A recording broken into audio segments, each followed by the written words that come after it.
how to reason about the WAASTA NFTs as far as, you mint it. Okay. There's a limited time to do it. All right. And then what do I do with it? I hold it. Can I sell it? When should I sell it? How long should I hold it for?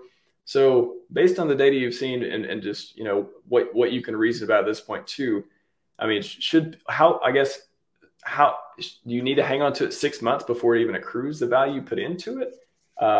Is it, I know everything's based on hex performance and stuff too over time because they're tied. There's a correlation, the derivative, product of getting the Alcosa for burning it. But, and also where does the Alcosa, when you burn it, where does the Alcosa come from when you burn the WAASTA NFT? So can you just kind of go through how long should people hold it? How should they think about that? And then, how's the burning work? Sure. Yeah. Let's just go right back to the very beginning. All right. So first off, here's another innovation from Alex. And this innovation happens to be on an NFT again. So the first innovation of what Alex did was creating the HSI, right? So you now have a wrapped hex stake that you can tokenize, which turns it into an NFT so that you can transfer it anywhere, right? So in an HSI, that hex stake, it's still a hex stake. It still calls the hex contract, but the owner is basically that code, that NFT serial number. And then your address owns that serial number, right? Until you send it, and then you can send it to somebody else, right? And it's still the same serial number, but now your address has control of it, right? So that was a fantastic innovation. That's something that a bunch of hexkins talked about for at least a year after launch, after the hex launch, right? So he made it happen. Awesome. Now here's another innovation. This NFT, same idea, right? It's got a serial number, and attached to that serial number is going to be the yield that is going to be paid out every day in that pool, in the WAASTA pool. Okay. So question is, what do you do with it? Nothing. You don't have to stake it.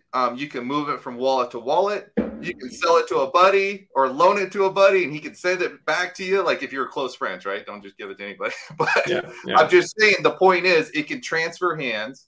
It can be sold. It can be bought on a third-party market. It can move from your active hot wallet to hopefully you got some sort of safe wallet, like a vault wallet, something's not even touching the blockchain. Send it there, right? It can go anywhere. And every day, those pool is calculating the yield that all of these NFTs are going to get. And that is all dictated on your pool points, right? So for every dollar you put in, you get 1 million pool points. So if you mint a $10 WAASTA NFT, that is worth 10 million pool points. And then that portion of the overall pool, you add up all the pool points at the end here in about an hour, right? That's going to be finalized. You add up all those pool points, then your portion is how many pool points you have in comparison to the entire pool. And that will dictate how much ICOSA you get in yield. Now, where does this ICOSA come from? Well, it comes from two places. First of all, ICOSA started at 0, right? There was no tokens. So all tokens are coming into existence via inflation. So how is the inflation calculated? Well, the inflation is calculated by 2 ways, right? Yesterday's total hedron burnt divided by the T-share is going to be distributed to all 3 pools equally. Okay? Okay. The other way, another way that you'll see the yield come from is called the bootstrap mechanism. Now the bootstrap mechanism it's accounting for all the hedron that was burnt, and we're going to get into that in my PowerPoint. Yep. All the hedron that was burnt prior to the ICOSA launch day, it's taking all that and it's spreading that out over the next 360 days from the launch date, so that there's guaranteed yield of ICOSA in all 3 pools for the next 360 days. So it's a way to kind of bootstrap the system, get it going, making sure people get yield on day 1. Without having to rely on how much hedron was burned. Now, the other way that the WAASTA pool can get yield is WAASTA obviously stands for "We Are All the Sloth" address. I think Sloth is in the chat here. He knows that. That's what it says. Yeah. So part of that is that, and we're going to go over what the SA address is in hedron 2 and, the definition of it. But basically what it means is it receives a copy of all the bonuses of ICOSA payouts in the system. So that sounds familiar. Yeah, doesn't it? So the first copy it gets is like when you sell a Quattrocinco HSI or one that has an amplifier on it, and you get bonus ICOSA. That bonus ICOSA is copied, and that's going to go to the We Are the Sloth address pool, right? So that's one copy. I think that's and then the other copy is, there's going to be more down the road, but as the first 90-day minimum stake length ends, and those people get a 5% bonus, right? And then as you go up in the staker class, you get bigger and bigger bonuses all the way up to a whale of 20%. Those bonuses are also copied and got to be put in the WAASTA pool. So we're going to see some, and this is kind of leading up to your question earlier, we're going to see some big payouts in yield, hypothetically, in the WAASTA pool down the road, especially when the big whales, when they claim their yield, and 20% of all the whales' yield is going to be copied into the WAASTA pool, you're going to see some noticeable increases, especially going from the 270-day mark of the shark and then into the 360-day with the whale. It's going to be cool. It's going to be cool. Yeah. So okay, great. WAASTA 101. So how long, is there any way to measure how long you should hold on to it to at least get your principal back in that way, and then beyond? Yeah, what can you tell us about that? So there's not really going to be any way to measure it. So people are kind of putting out their guesstimations, right, of like 100 days. Like, you're going to have to hold it for 100 days, especially after the auctions go through. And after that first 90-day bonus that we were talking about goes through, you're going to see more of the yield down the road. Up front, you're not going to see a lot, which is good. It's kind of like a game mechanic of it, right? Because as people get frustrated, maybe they get frustrated because they wanted yield, a ton of yield in a couple days. Maybe they burn those. Maybe they just burn them. And then everybody who's ready to set, hey, I'm not even going to really look at my yield and really care much until the day 100 mark. Their portions of that pool is getting bigger and bigger as people just burn their NFTs. So I think it's why is it good when they burn them? Why is it good for everyone else when they burn their NFTs? So when they burn their NFT and they claim their yield, which is the only way you can do it. The way I look at it is it's like a money printer, right? We're all familiar with money printers, especially with Hex. So like, you've got a money printer, which is your WAASTA, and it's printing out your yield every day. But you cannot touch that yield until you burn your money printer. So you get rid of your money printer. Okay, now you get your yield, but now you're out. And what happens is everyone's portion, everyone's share of the pool that they currently have will get bigger because you're able to flex a little bit more, right? You got a little more elbow room in that pool because people are leaving. They're leaving the party, and you're just hanging out and you're getting more and more elbow room, which is basically going to equal more and more yield. You're going to get more and more yield that is generated every day. Okay, so they burn the NFT, they get the yield of whatever it is. Then everyone else in the pool, their percentage, meat in the pool goes up, which means they can earn more ICOSA whenever they burn theirs in the future. Right. So they'll see it accumulating in their wallet on app.icosa.pro. Gotcha. Yep. Okay.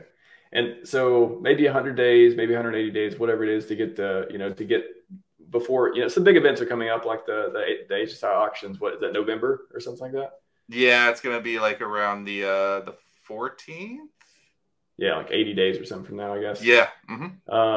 So that's a big event, so that's going to bring some yield too. But explain why that's a big event.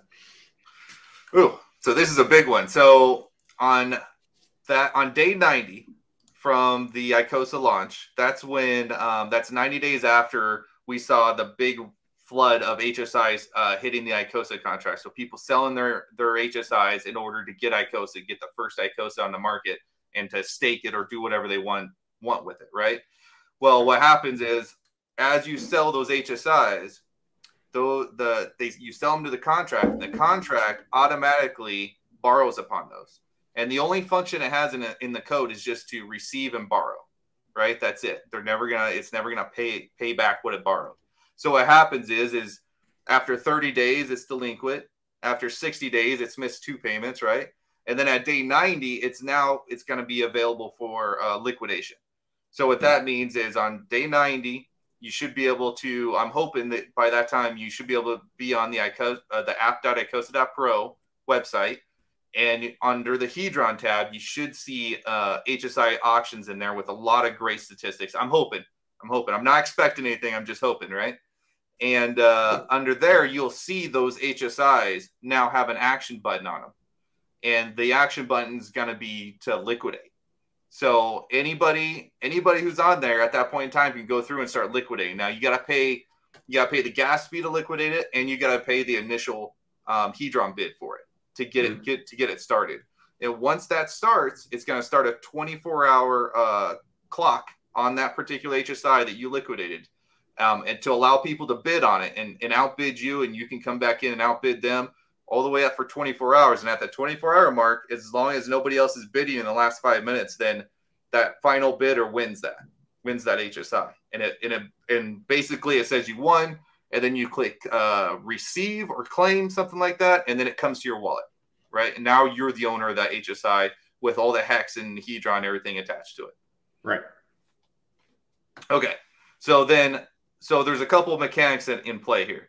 So as these bidders are winning these HSIs, the final bid, all of that Hedron is going to get burnt. Okay, so what happens when you burn Hedron? Well, the next day there's going to be a payout in ICOSA according to that day's burn, right? So that day's burn divided by the T-shirt rate is going to equal inflation in ICOSA that's going to be paid out to the stakers. Okay, so essentially, if you're looking at the fact that there's, okay, my last check was, it was somewhere around $12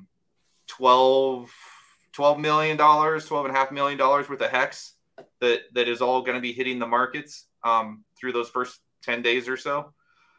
That is a lot of Hedron to be burned. I think the minimum, the last I calculated this, and somebody can correct me if you're in the chat and you're actively looking at these numbers, but the minimum bid just to get these all liquidated on the first day is going to be around 220 billion Hedrons just to get it started.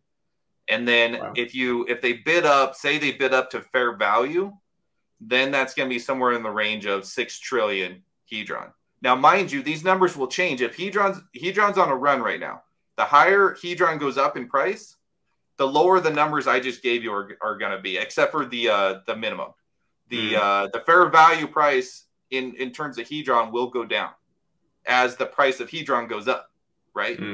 It's just the way you value an HSI. So that being said, you're going to see a whole lot of payouts.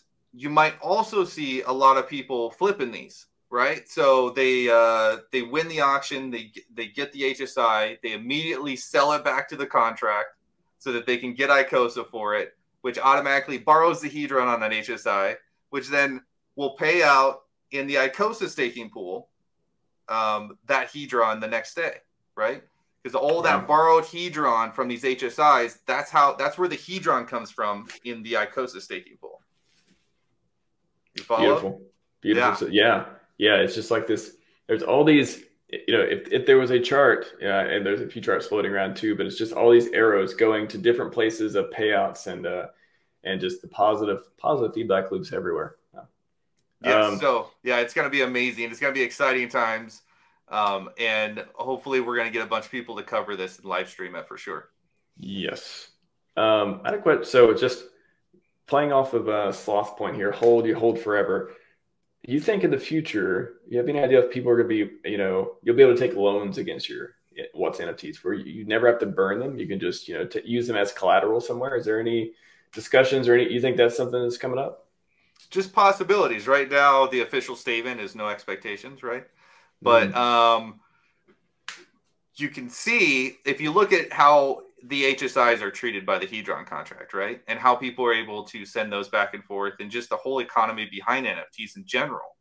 You can see how an NFT that is backed by yield of a token that has a real world value, right, can be used as collateral, especially because once you give up or you put it on a platform, you give up ownership of it.